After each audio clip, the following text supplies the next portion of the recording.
बिहार में जो पढ़ने वाले लड़के हैं, गरीब लड़के हैं, मेधावी लड़के हैं, क्या वो टीचर नहीं बने? पैसे का खेल है, क्वेश्चन पहले आउट हो जाता है, सेंटर बिक जाता है। हमेशा से बिहारियों को गाली, लात मुक्का। इस साइंस और मैथ में के कारण ऐसा निर्णय लिया गया है।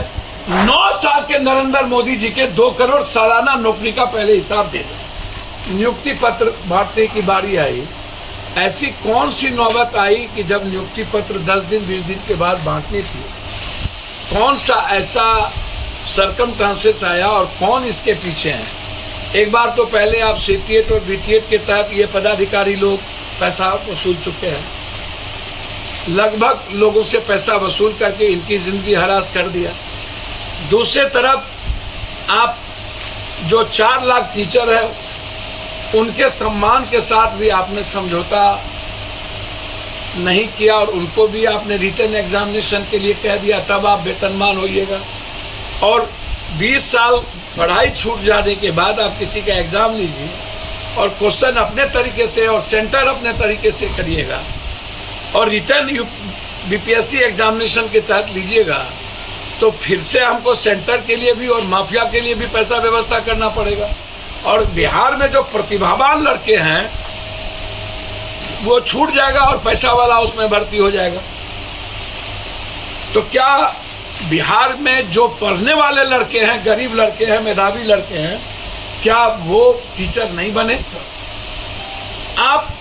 मैं बीपीएससी के रिटन एग्जामिनेशन के पक्ष में हूं, लेकिन बीटीएट और सीटीएट के इस समय जब आप नियुक्ति पत्र दे रहे थे तो वो वक्त एग्जामिनेशन का नहीं था। या तो आप 2 साल पहले यह निर्णय लेते या इस नियुक्ति पत्र के बाद आप निर्णय लेते कि अब कोई भी बहाली बीपीएससी के रिटन एग्जामिनेशन के बगैर नहीं हो, तो निश्चित रूप से यह आने वाले प्रतिभावान लड़के को एक रेस्पेक्ट मिलता। लेकिन बिहार में तो उसको मिलना नहीं है इस देश में, क्योंकि पैसे का खेल है, क्वेश्चन पहले आउट हो जाता है, सेंटर बिक जाता है और क्वेश्चनर करने वाला पदाधिकारी और एजुकेशन माफिया होते हैं। ये दोनों तय करता है कि क्वेश्चन हमें क्या देना और इस क्वेश्चन को पहले से हमें किस सेंटर को, किस कोचिंग को बता देना है। तो कोचिंग अपने तरीके से एग्जामिनेशन को कंडक्ट करता है और पदाधिकारी, और ये दोनों की मिली भगत है। दोनों इसमें पैसे का गंदा खेल खेलते हैं। मेरा इसमें सबसे बड़ा इस बात को लेकर के आग्रह है नीतीश जी से और इस सरकार से। नीतीश जी, आपकी जो सोच है उस पर मुझे कोई आपत्ति नहीं है, लेकिन हमेशा से बिहारियों को गाली, लात मुक्का, कभी मणिपुर में, कभी नॉर्थ में, कभी साउथ में, कभी कहीं पर। और हम बाहर जाते हैं तो मजदूरी के लायक भी नहीं रहते हैं। हम बाहर जाते हैं तो हमको एग्जामिनेशन में भी पीटा जाता है।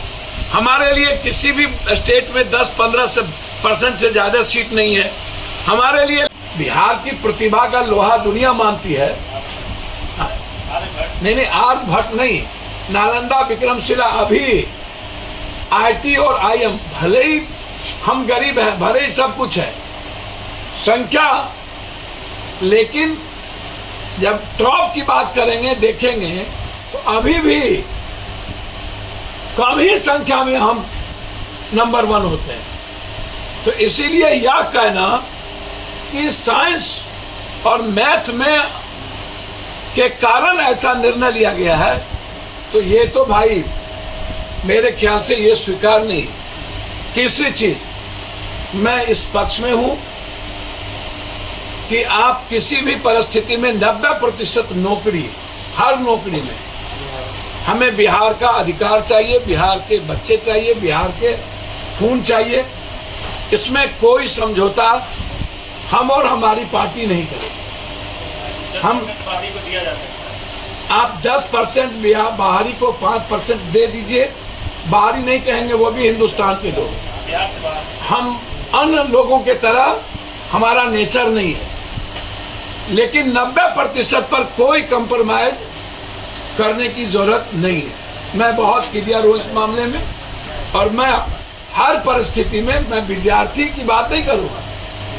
विद्यार्थी जी एक एग्रेशन में जाना उनके लिए सही नहीं है। किसी भी कीमत पर, मैं इसको उचित नहीं समझता। और बीजेपी के बारे में तो मेरी ये ओपिनियन है, 17 साल ये सरकार में रही और इन्हीं के हाथ में सारे विभाग थे, और वो नौकरी का 10 साल पूछेंगे तो 10 साल नौकरी से बेहतर है 1 साल भी अभी इस सरकार को नहीं हुई। बीजेपी 9 साल के नरेंद्र मोदी जी के 2 करोड़ सालाना नौकरी का पहले हिसाब दे दो।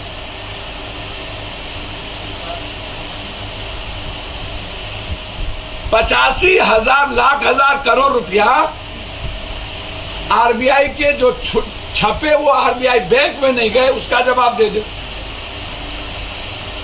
किसानों के आंदोलन को वापस लेने के बाद निर्णय नहीं लिया, उसका जवाब दे दे। हम सौहार्द में जाति धर्म मजहब में ऊपर उठ के राजनीति करें, हम संविधान के आधार पर ऊपर उठ के राजनीति करें, हम नफरत के आधार पर खत्म करके मोहब्बत की राजनीति करें। लेकिन जब हमारा घर खाली है, हमारे लोग भूखे हैं,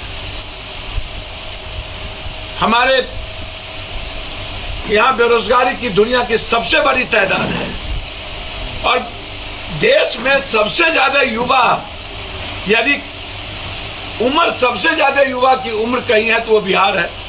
आप संख्या उठा के देख लीजिए। एजुकेशन के हालात भी वही हैं।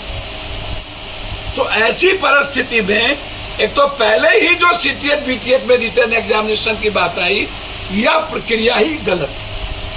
बीच में कोई भी कैबिनेट डिसीजन या कानून बनाना या कहीं ना कहीं एक सवाल खड़ा करता है